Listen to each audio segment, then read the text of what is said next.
Mimi ninayezungumza kwa sasa naitwa Deogratias Cosmas Bahinia.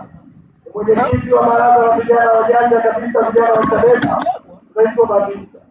Kwa sababu ya muda na kwa sababu sisi ni vijana, naomba nipige fupi kali hapo nipumzike, niwaachie viongozi wangu wazungumze na wenyewe watu watano.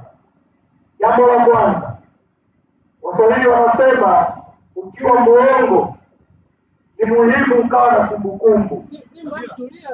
Ukiwa muongo hapo usipokuwa na kumbukumbu, ni rahisi sana watu wakaujua uongo wako na wakajua wewe ni muhudi, hawatakuamini tena. Sasa sifa ya Chama cha Mapinduzi, hawa watu ni waongo na kumbukumbu zao ni ndogo sana. Mheshimiwa Makamu Mwenyekiti, kwa mujibu wa takwimu za sensa za mwaka 2022 zinatambua kwamba kati ya Watanzania milioni 63 waliopo kwa sasa, Watanzania karibu milioni 21 wana umri kati ya miaka 15 mpaka miaka 35.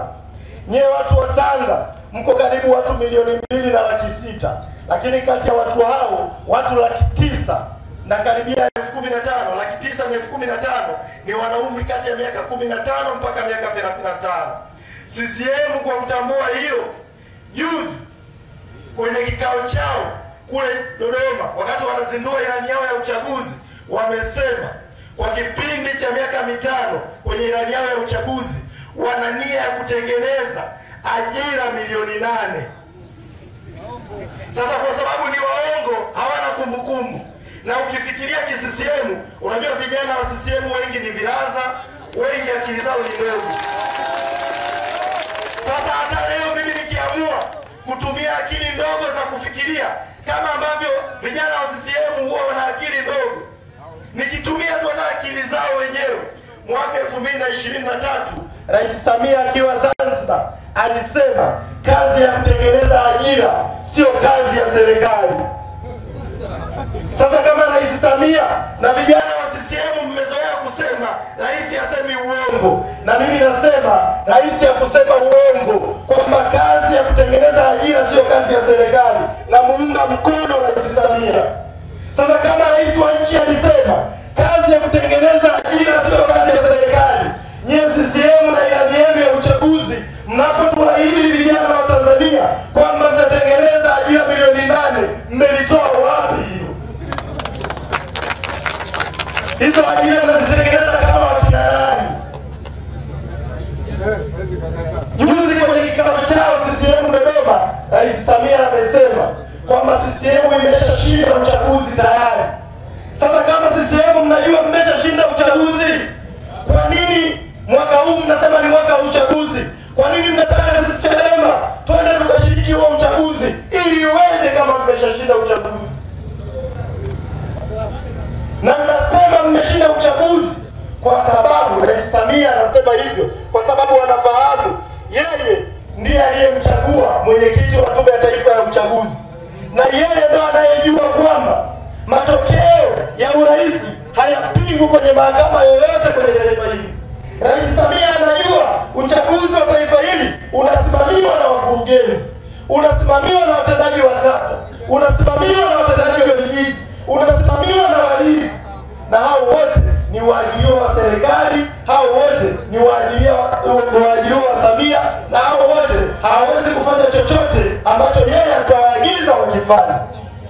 Ndiyo maana sisi vijana wa Chadema tunaunga mkono msimamo wa chama wa no reforms no election, kwa sababu tunaamini Watanzania hawana nafasi ya kuamua nani awe kiongozi wao kupitia Tume ya Taifa ya Uchaguzi iliyopo kwa sasa. Yako mambo hapa anayasema dada yangu Osmayemba. Wako watu wanatuambia vijana wa Chadema, kwa nini mnamshangilia Gwajima?